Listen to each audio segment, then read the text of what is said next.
On the 6th of November 2025, a user on the subreddit r/whatisThisPainting made a post titled, "I think I may have a legit Picasso. Let me know your thoughts." The post contained a series of photos. One, of course, was the work in question, as well as a certificate of authenticity from a defunct gallery. And perhaps most importantly, a letter from Claude Picasso, confirming that, in his opinion, this work and the signature are by the hand of his father, Pablo Picasso. Now, it probably goes without saying, but an original by Picasso would be worth a lot of money. In October of 2025, this painting by him sold for $31 million. Of course, this is a painting in perhaps Picasso's most renowned style and is of his muse, so its price isn't indicative of what a sketch like the one posted on r/whatisThisPainting would be worth if it were real. Either way, if the user was in the possession of a real Picasso, they could be sitting on a gold mine. Commenters on the subreddit started to give their opinions. One user commented, "The certificates of authenticity from the gallery are useless. However, the letter from Claude, if authentic, is a green flag. Claude, Picasso's son, is considered in France to have the authority to authenticate his father's work." Other users chimed in. Many, as you'd expect, expressed their doubts, and a couple said perhaps it could be real. But it turned out that actually there was a pretty big clue about whether or not the Picasso was real, sitting right there in the photo of the letter of authentication from Claude. And it was spotted by the user Buffalo442, who wrote, "That letter is supposedly dated 2003, but the font appears to be Calibri, which wasn't introduced until 2007. As I sat there on Reddit on November 6th, scrolling through the conversation, I thought to myself, how cool it is to see someone applying a specialised bit of knowledge to solve a mystery like Buffalo442 had just done. Like a modern day Sherlock Holmes in the Hound of the Baskerville.ttf file. And I was about to move on and continue doom scrolling through Reddit, but then I saw one user's reply to Buffalo442's comment. They said, "That's how the Pakistani Prime Minister was caught out for fraud, using this font." And right around this time, I fell down the rabbit hole. Let me show you what I found.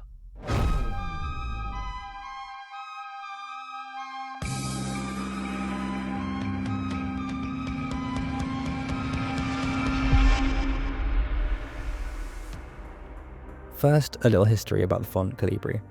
If, like me, you remember typing in Word documents in the early 2000s, you might remember that the default font at the time was Times New Roman. Well, that all changed in 2007 when Calibri was released. To quote Microsoft's website, Calibri was designed by type designer Lucas de Groot in 2004 and published in 2007 as one of the typefaces in the Microsoft's ClearType font collection. Calibri became the default font in Office in 2007. The font's lesser forms are very traditional, like a serif typeface from centuries past, but it has no serifs, and the rounded ends of its strokes give it a comfortable, friendly feel that works well in long texts. This font, that looks like it could easily have been around for a very long time, but is in fact newer than the Shrek movies, seems to keep catching people out, because fraudsters keep making old documents using the default Word font, and because Calibri has some very easy to spot features, such as the lowercase g being double story, which means it has two separate loops on top of each other.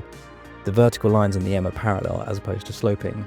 The lowercase l and uppercase I are almost identical. The dots over the i's and j's are perfect circles, and so on. For those who know what they're looking for, these fakes keep getting caught. For example, the aforementioned case with the Pakistani Prime Minister. Do you remember the Panama Papers? For those who don't, it was a massive 2016 leak of financial documents from a large offshore Panamanian law firm. According to The Guardian, the documents show the myriad ways in which the rich can exploit secretive offshore tax regimes. 12 national leaders are among 143 politicians, their families, and close associates from around the world known to have been using offshore tax havens. Among the names connected to this was then Pakistani Prime Minister Nawaz Sharif. His daughter, Miriam Nawaz Sharif's name was connected to a company that owned 4 high-end properties in London. The paper said that her and her 2 brothers had used a Virgin Islands firm to secretly purchase properties. According to the BBC, one key line has been to establish who was the beneficial owner of the companies holding the central London flats. In other words, who they really belonged to. Documents from the Panama Papers suggested the beneficial owner was the Prime Minister's daughter, Miriam Nawaz, who is widely seen as her father's political successor. However, she has claimed she was only a trustee and that her brother was the beneficial owner. While Miriam Nawaz is considered a possible future Prime Minister, her brother is a businessman with no apparent political ambitions. To prove her point, she produced a trust deed signed by both her and her brother, dated February 2006. You can see where this is going, right? Yeah, the supposed 2006 document was written in Calibri, a full year before the font became widely available in Microsoft Word in 2007. She eventually lost the case and was sentenced to a £2 million fine and 7 years in jail. In the media, the whole saga picked up the name Fontgate. Another example of Calibri's bold impact is the case of the CEO of Look Communications. Look Communications was a fairly large Canadian telecommunications company that went into liquidation in 2009.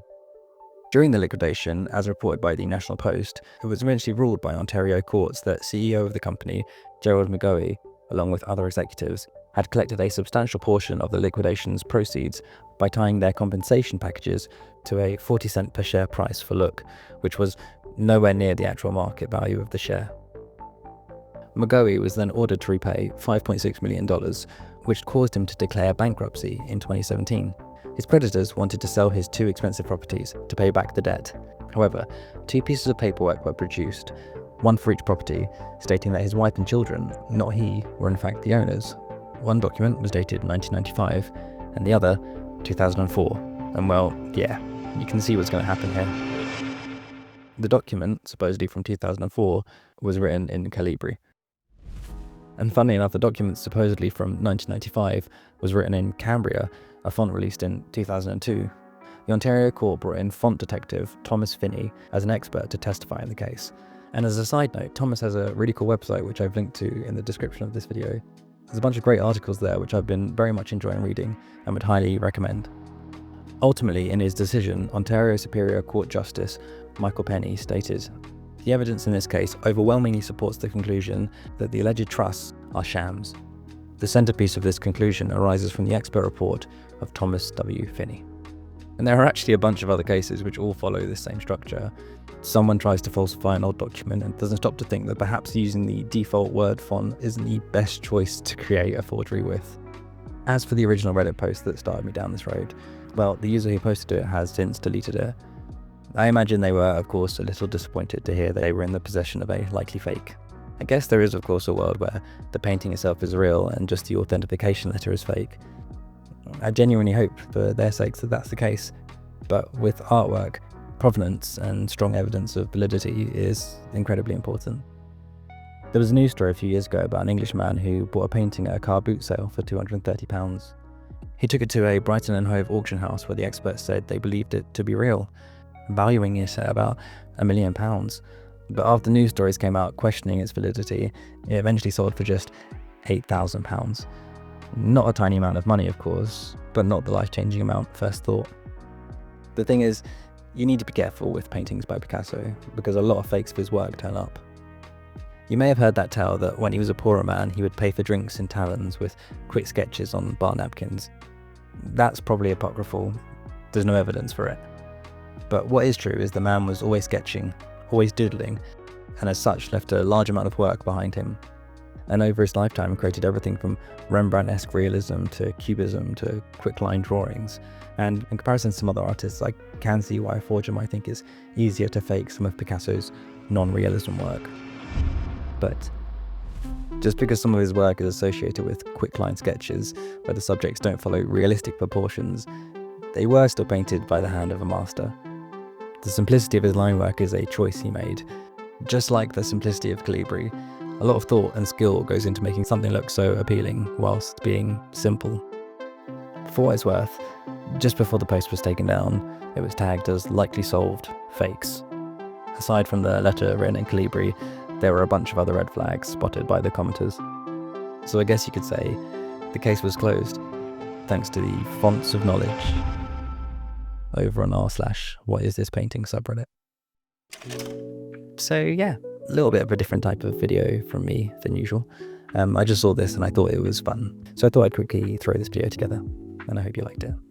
If you're looking for a longer video where I do a hell of a lot more archive research to make it, here's another video I made which fits that description. But yeah, thanks for watching, and if you wouldn't mind liking the video if you liked it, and subscribing if you're not subscribed, that would mean a lot. But for now, that's everything I got for you today. Bye folks.